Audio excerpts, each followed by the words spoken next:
Hello, friends. This is Dave Hurwitz, executive editor at ClassicsToday.com, here with reference recordings.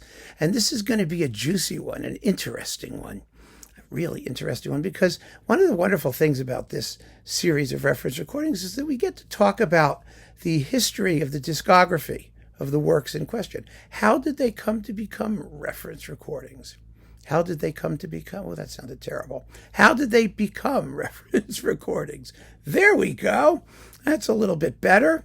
Particularly when we're dealing with works that have been performed and recorded by billions of people, that exist in zillions of versions, that have passionate devotees, the question of which is the reference recording is going to be like, a little bit of a tricky one.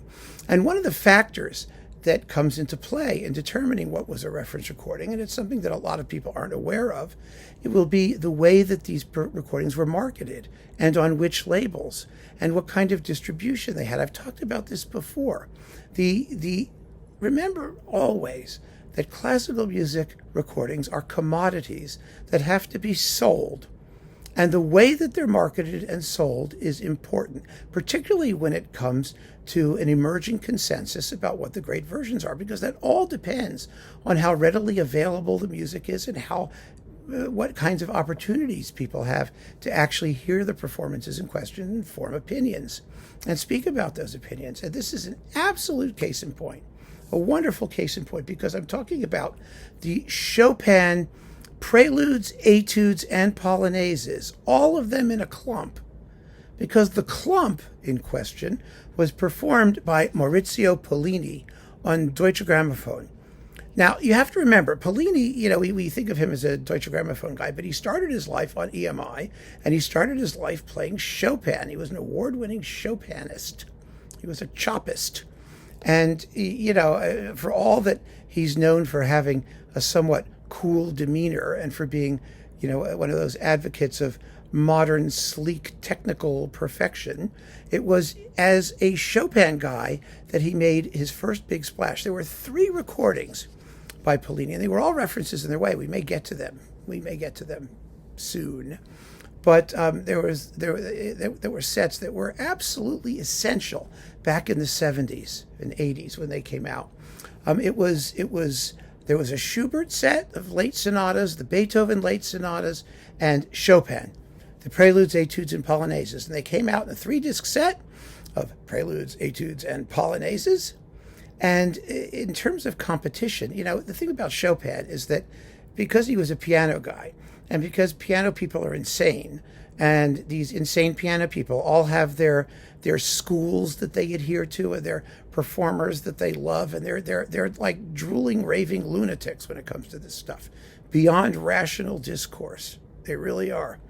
And so it's very hard to get piano consensus. It really is. But you can get sort of a commercial consensus. And that Pollini set got wonderful reviews everywhere. It really did, of the Chopin stuff, those 3 things. The Études and the Preludes were particularly highly praised. The Études especially. The Polonaises, well, there was Rubinstein. Let's not forget Rubinstein. But it was really very clever because Rubinstein never did the complete Études. And I think he did the complete Preludes, one set like in mono, but these were not his things. Rubinstein did the nocturnes, the polonaises, the mazurkas, the waltzes, the ballades, the scherzos, all that other stuff.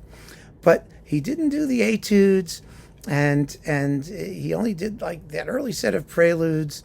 And, for Polonaises, well, there's an element of virtuosity in the Polonaises, which you could argue could have been realized better by others. But because when you're talking about, idiomatic Polskiness or Polonaisitude or whatever you want to talk about, that's terribly, terribly subjective.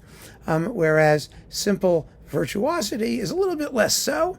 And Pollini certainly had that in spades. And he also had a feel for the music. He really did, even if it was a little bit on the cool side.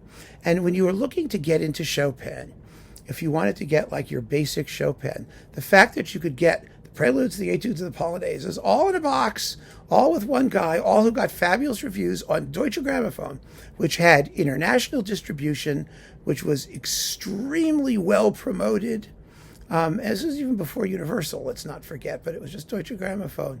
But I mean, I, for example, got this set from the International Preview Society. This is all of his Chopin, by the way. This isn't just those. But I got that 3-disc set from the International Preview Society. Originally, they came out as separate LPs, too, don't forget. But I got them as a 3-disc set, and then they were a 3-disc CD box, which I have sitting around here somewhere as well. So they were so available. They were the standard recommendation if you were getting into these works in Chopin and you wanted them complete. I mean, you didn't want just a recital disc where people played bits and pieces of things. Some of the other great sets were very hard to get or impossible to source. For example, the great Chopin Preludist, Ivan Moravec, who I think did the best Chopin Preludes ever. I mean, you couldn't find them. They were on Superphone or Connoisseur Society or something. You had to be like a super piano geek in order to find out where they were. And critics, too, who like to get things free, promotional things where labels were passing things out. You might say, well, they're getting them for free. It's a bribe, and they're saying nice things because they got it for free and because they haven't heard all the other ones. And, well, sometimes that's true. But when the recordings are unabashedly great, there's nothing to criticize, is there? Because they are unabashedly great. And even the people who, are not supposedly on the take agree that they're great. That's what a consensus is.